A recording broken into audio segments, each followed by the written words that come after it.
Hello, আসসালামু আলাইকুম।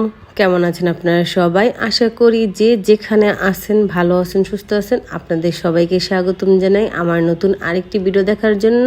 আশা করি আমার এই ভিডিওটা আপনাদের ভালো লাগবে। তো আবারও আরেকটা রেসিপি নিয়ে চলে আসলাম। একেবারে সিম্পল আর কি, এটা তেমন আহামরি কিছুই না, কিন্তু আমি যেভাবে মিষ্টি কুমড়া ভাজি করি ওইটাই আপনাদের সাথে শেয়ার করব।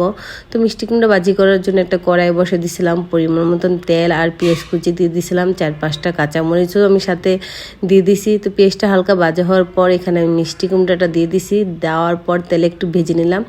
এখন আধা চামচ লবণ আর আধা চামচ হলুদের গুঁড়া আর আধা চামচ আমি ধনিয়ার গুঁড়া দিয়ে দিলাম।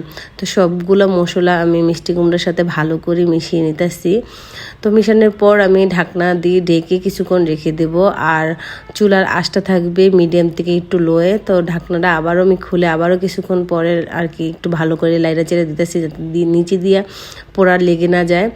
তো আমার ভিডিওটা যদি ভালো লাগে থাকে প্লিজ একটা লাইক দিন, আমার চ্যানেলকে সাবস্ক্রাইব করে দিন, পাশে থাকে বেল আইকনটি ক্লিক করে দিন। যখন আমি নতুন ভিডিও আপলোড দেবো সাথে সাথে আপনাদের কাছে নোটিফিকেশন চলে যাবে আর আমার ভিডিওটা আপনারা দেখতে পারবেন।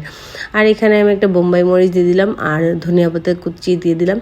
দেওয়ার পর এই যে এখন সবগুলো একসাথে ভালো করে মিশিয়ে আমি এখন নামিয়ে ফেলবো, কারণ আমার মিষ্টি কুমড়া ভাজি হয়ে গেছে। তো আমার ভিডিওটা কেমন হয়েছে যদি ভালো লেগে থাকে প্লিজ একটা লাইক দিয়ে দিন। আবার দেখা হবে নতুন আরেকটি ভিডিওতে। ততদিনে ভালো থাকেন, সুস্থ থাকেন। আল্লাহ হাফেজ।